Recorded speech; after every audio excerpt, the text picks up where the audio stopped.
Chico Xavier, pelo Espírito Emmanuel, Vinha de Luz. 11. Abre a porta. E, havendo dito isto, assoprou sobre eles e disse-lhes: Recebei o Espírito Santo. João, capítulo 20, versículo 22. Profundamente expressivas, as palavras de Jesus aos discípulos, nas primeiras manifestações, depois do Calvário.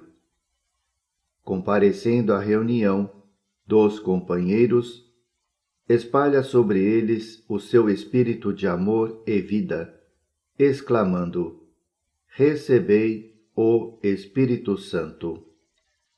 Porque não se ligaram às bênçãos do Senhor automaticamente aos aprendizes? Porque não transmitiu Jesus pura e simplesmente o seu poder divino aos sucessores?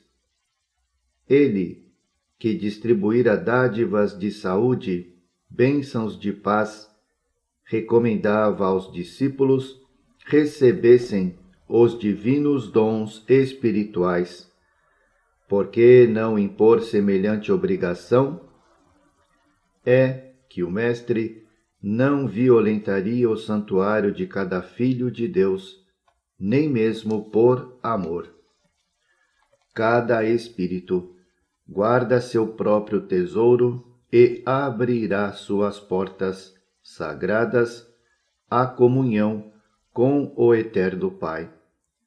O Criador oferece a semente, o sol e a chuva, o clima e o campo, a defesa e o adubo, o cuidado dos lavradores e a bênção das estações. Mas a semente terá que germinar por si mesma, elevando-se para a luz solar. O homem recebe, igualmente, o sol da providência e a chuva de dádivas, as facilidades da cooperação e o campo da oportunidade, a defesa do amor e o adubo do sofrimento, o carinho dos mensageiros de Jesus e a bênção das experiências diversas. Todavia, somos constrangidos a romper por nós mesmos os envoltórios inferiores, elevando-nos para a luz divina. As inspirações e os desígnios do Mestre permanecem à volta de nossa alma, sugerindo modificações úteis, induzindo-nos à legítima compreensão da vida, iluminando-nos através da consciência superior. Entretanto, está em nós abrir-lhes ou não a porta interna. Cessemos, pois, a guerra de nossas criações inferiores do passado e entreguemo-nos cada dia às realizações novas de Deus, instituídas a nosso favor, perseverando em receber, no caminho, os dons da renovação constante em Cristo para a vida eterna. Chico Xavier, pelo Espírito Emmanuel, Vinha de Luz. 12. Padrão. Porque era homem de bem e cheio do Espírito Santo e de fé, e muita gente se uniu ao Senhor. Atos, capítulo 11, versículo 24. Alcançar o título de sacerdote em obediência a meros preceitos do mundo não representa esforço essencialmente difícil. Bastará a ilustração da inteligência na ordenação convencional. Ser teólogo ou exegeta não relaciona obstáculos de vulto. Requer-se apenas a cultura intelectual com o estudo acurado dos números e das letras. Pregar a doutrina não apresenta óbices de relevo. Pede-se tão só a ênfase ligada à correta expressão verbalista. Receber mensagens do além e transmiti-las a outrem pode ser a cópia do serviço postal do mundo, aconselhar os que sofrem e fornecer elementos exteriores de iluminação constituem serviços peculiares a qualquer homem que use sensatamente a palavra. Sondagens e pesquisas, indagações e análises são velhos trabalhos da curiosidade humana. Unir almas ao Senhor, porém, é atividade para a qual não se prescinde do apóstolo. Barnabé, o grande cooperador do Mestre, em Jerusalém, apresenta as linhas fundamentais do padrão justo. Vejamos a aplicação do ensinamento à nossa tarefa cristã. Todos podem transmitir recados espirituais, doutrinar irmãos e investigar a fenomenologia, mas para imantar corações em Jesus Cristo é indispensável sejamos fiéis servidores do bem, trazendo o cérebro repleto de inspiração superior e o coração inflamado na fé viva. Barnabé iluminou a muitos companheiros, porque era homem de bem, cheio do Espírito Santo e de fé. Jamais ouvidemos semelhante lição dos Atos. Trata-se de padrão que não poderemos esquecer. Chico Xavier, pelo Espírito Emmanuel. Vinha de luz. 13. Não confundas, porque a Escritura diz: todo aquele que nele crer não será confundido. Paulo, Romanos, capítulo 10, versículo 11. Em todos os círculos do cristianismo, há formas diversas quanto à crença individual.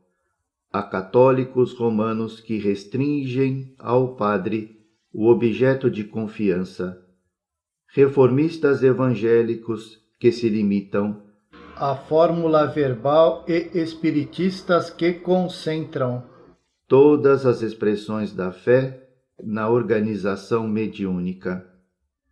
É natural, portanto, a colheita de desilusões. Em todos os lugares há sacerdotes que não satisfazem, fórmulas verbalistas que não atendem e médiuns que não solucionam todas as necessidades. Além disso, temos a considerar que toda crença cega, distante do Cristo, pode redundar em séria perturbação. Quase sempre, os devotos não pedem algo mais que a satisfação egoística no culto comum, no sentimento rudimentar de religiosidade e, daí, os desastres do coração. O discípulo sincero, em todas as circunstâncias, compreende a probabilidade de falência na colaboração humana e, por isso, coloca o ensino de Jesus acima de tudo. O Mestre não veio ao mundo operar a exaltação do egoísmo individual, e sim traçar um roteiro definitivo às criaturas, instituindo trabalho edificante e revelando os objetivos sublimes da vida. Lembra sempre que a tua existência é jornada para Deus. Em que objeto centralizas a tua crença, meu amigo? Recorda que é necessário crer sinceramente em Jesus e segui-lo para não sermos confundidos. Chico Xavier pelo Espírito Emmanuel. Vinha de luz. 14. Aproveitamento. Medita estas coisas, ocupa-te nelas, para que o teu aproveitamento seja manifesto a todos. Paulo, 1 Timóteo, capítulo 4, versículo 15. Geralmente, o primeiro impulso dos que ingressam na fé constitui a preocupação de transformar compulsoriamente os outros. Semelhante propósito, às vezes, raia pela imprudência, pela obsessão.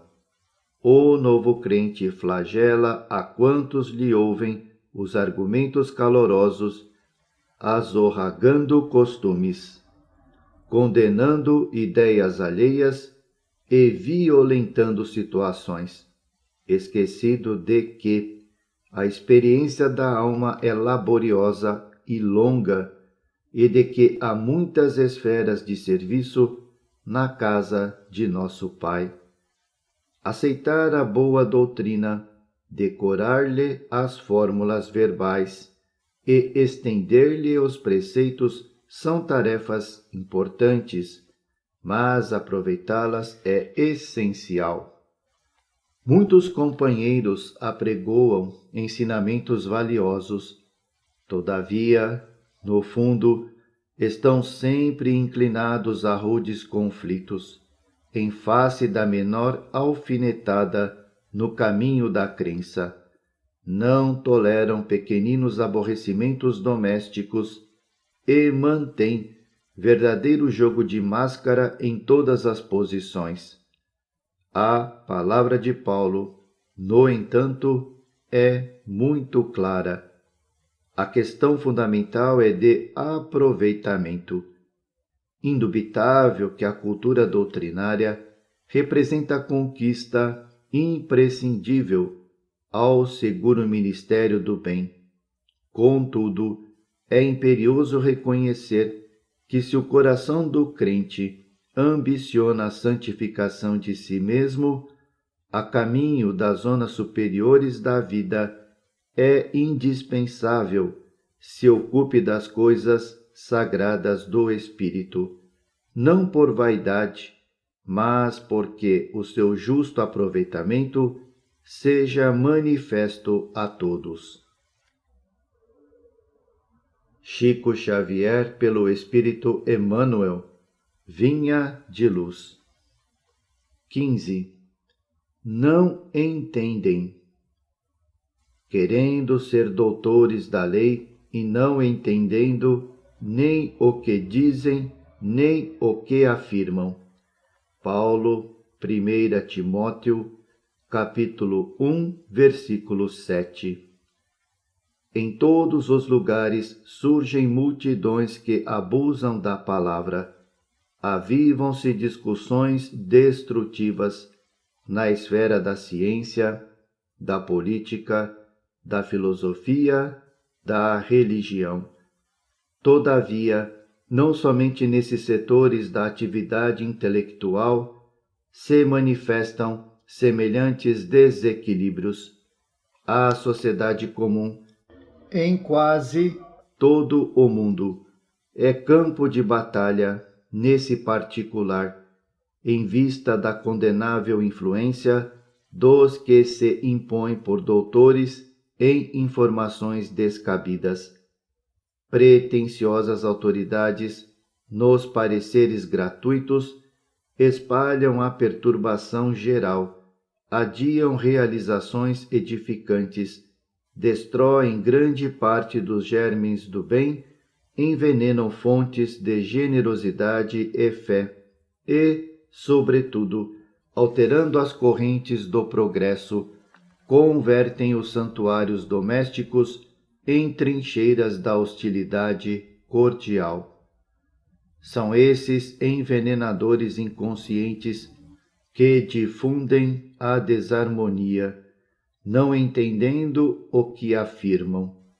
Quem diz, porém, alguma coisa está semeando algo no solo da vida, e quem determina isto ou aquilo está consolidando a semeadura. Muitos espíritos nobres são cultivadores das árvores da verdade, do bem e da luz. Entretanto, em toda parte, movimentam-se também os semeadores do escauracho da ignorância, dos cardos da calúnia, dos espinhos da maledicência. Através deles, opera-se a perturbação e o estacionamento.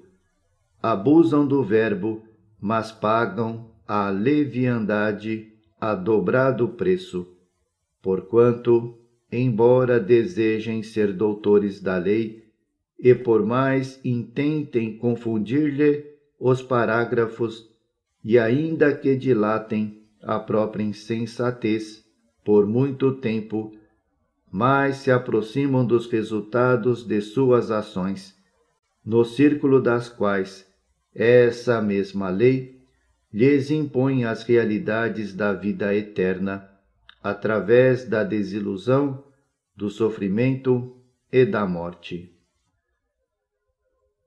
Chico Xavier, pelo Espírito Emmanuel. Vinha de Luz. 16. Tu, porém,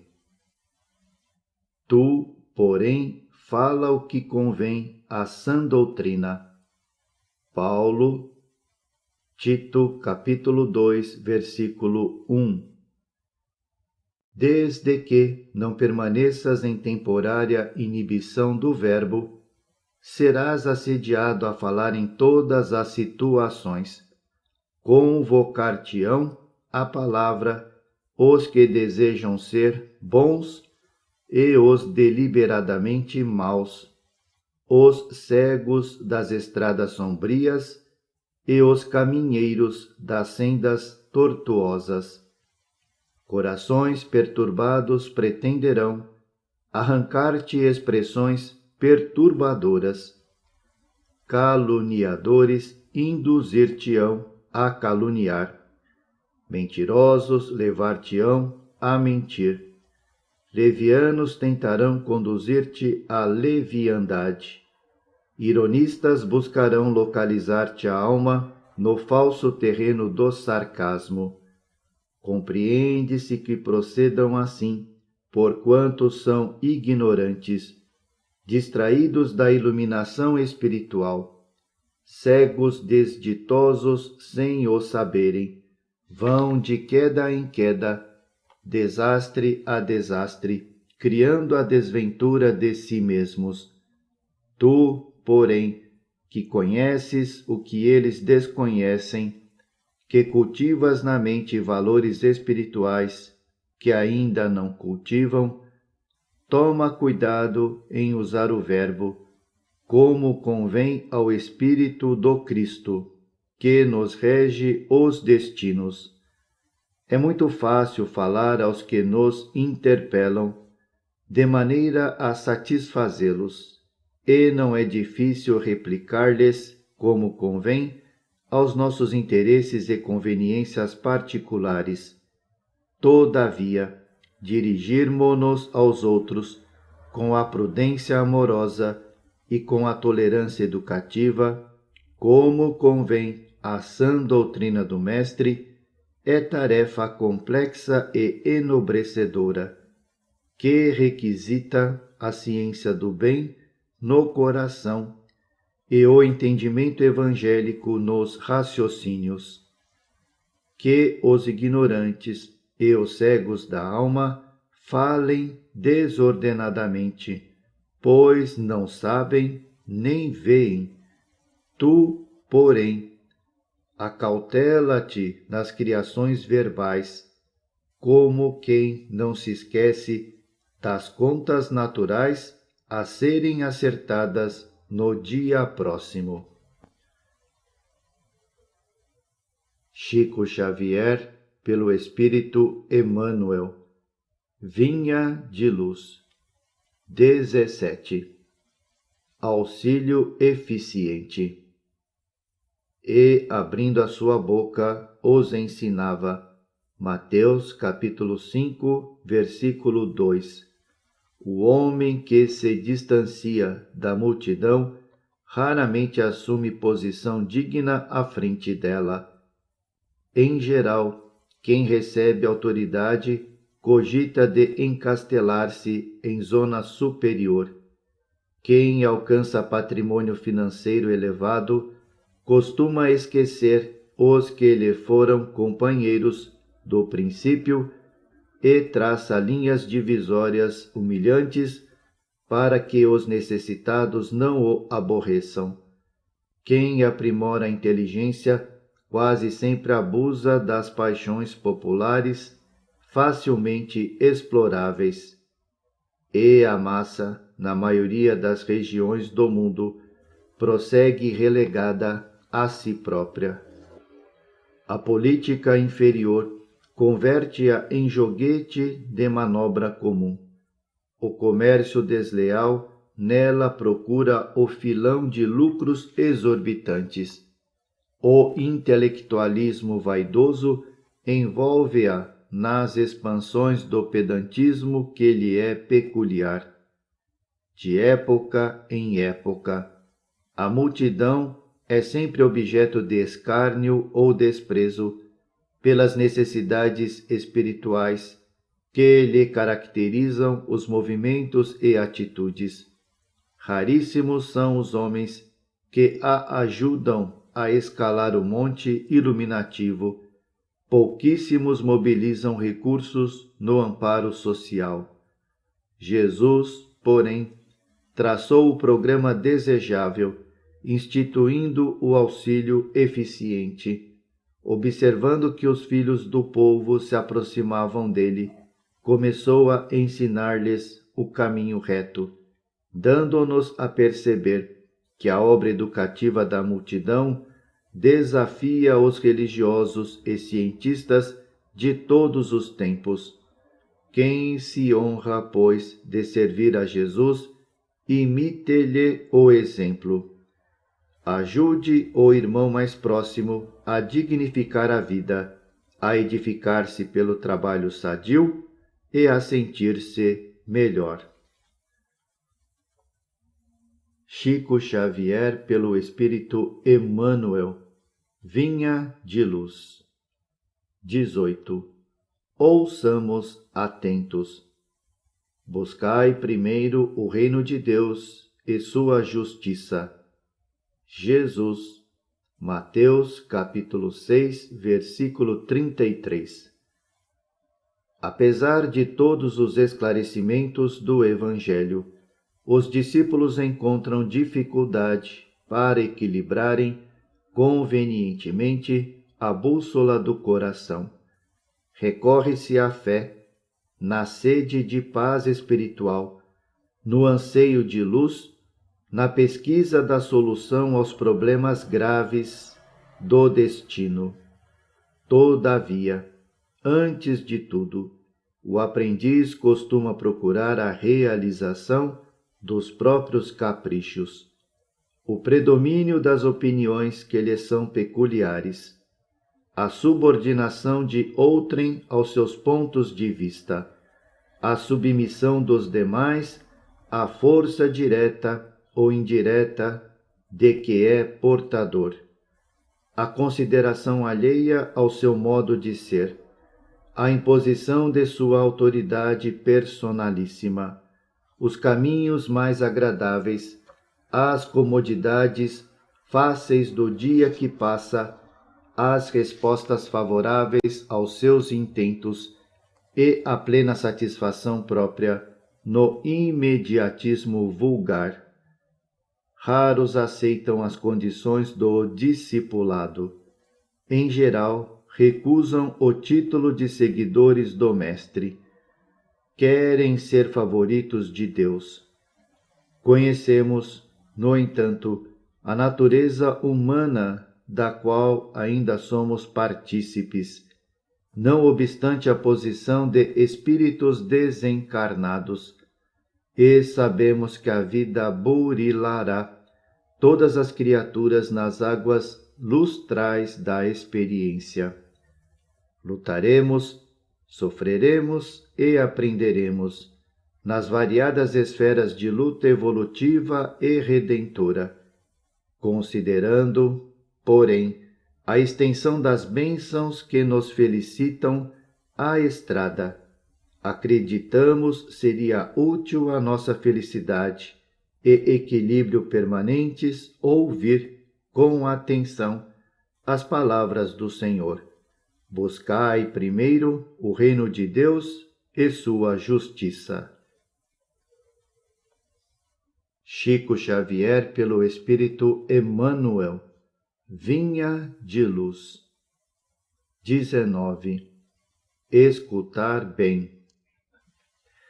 E ele lhes disse: Não peçais mais do que o que vos está ordenado. João Batista.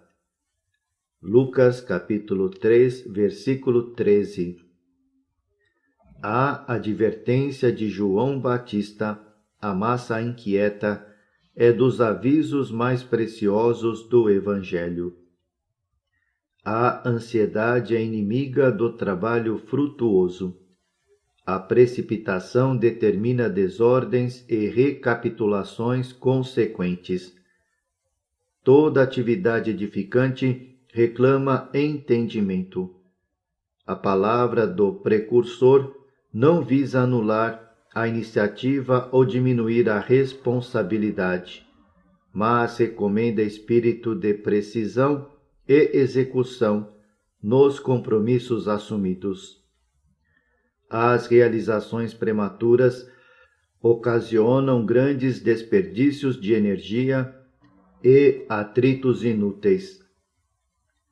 Nos círculos evangélicos da atualidade, o conselho de João Batista deve ser especialmente lembrado. Quantos pedem novas mensagens espirituais sem haver atendido às sagradas recomendações das mensagens velhas? Quantos aprendizes aflitos por transmitir a verdade ao povo, sem haver cumprido ainda a menor parcela de responsabilidade para com o lar que formaram no mundo, exigem revelações, emoções e novidades, esquecidos de que também existem deveres inalienáveis desafiando o Espírito Eterno. O programa individual de trabalho da alma, no aprimoramento de si mesma, na condição de encarnada ou desencarnada, é lei soberana. Inútil enganar o homem a si mesmo com belas palavras, sem lhes aderir intimamente, ou recolher-se à proteção de terceiros, na esfera da carne ou nos círculos espirituais que lhes são próximos. De qualquer modo, haverá na experiência de cada um de nós a ordenação do Criador e o serviço da criatura. Não basta multiplicar as promessas ou pedir variadas tarefas ao mesmo tempo. Antes de tudo, é indispensável receber a ordenação do Senhor cada dia e executá-la do melhor modo. Chico Xavier, pelo Espírito Emmanuel, Vinha de Luz. 20. Porta estreita. Porfiai por entrar pela porta estreita, porque eu vos digo que muitos procurarão entrar e não poderão. Jesus, Lucas capítulo 13, versículo 24. Antes da reencarnação necessária ao progresso, a alma estima, na porta estreita, a sua oportunidade gloriosa nos círculos carnais. Reconhece a necessidade do sofrimento purificador. anseia pelo sacrifício que redime, exalta o obstáculo que ensina, compreende a dificuldade que enriquece a mente e não pede outra coisa que não seja a lição, nem espera senão a luz do entendimento que a elevará nos caminhos infinitos da vida. Obtém o vaso frágil de carne em que se mergulha para o serviço de retificação e aperfeiçoamento, reconquistando, porém, a oportunidade da existência terrestre. Volta a procurar as portas largas por onde transitam as multidões. Fugindo à dificuldade, empenha-se pelo menor esforço. Temendo o sacrifício, exige a vantagem pessoal. Longe de servir aos semelhantes, reclama os serviços dos outros para si, e, no sono doentio do passado, atravessa os campos de evolução sem algo realizar de útil, menosprezando os compromissos assumidos. Em geral, quase todos os homens somente acordam quando a enfermidade lhes requisita ao corpo as transformações da morte. Ah, se fosse possível voltar, pensam todos. Com que aflição acariciam o desejo de tornar a viver no mundo, a fim de aprenderem a humildade, a paciência e a fé. Com que transporte de júbilo se devotariam então à felicidade dos outros. Mas é tarde. Rogaram a porta estreita e receberam-na. Entretanto, recuaram no instante do serviço justo. E, porque se acomodaram muito bem nas portas largas, volvem a integrar as fileiras ansiosas daqueles que procuram entrar de novo e não conseguem.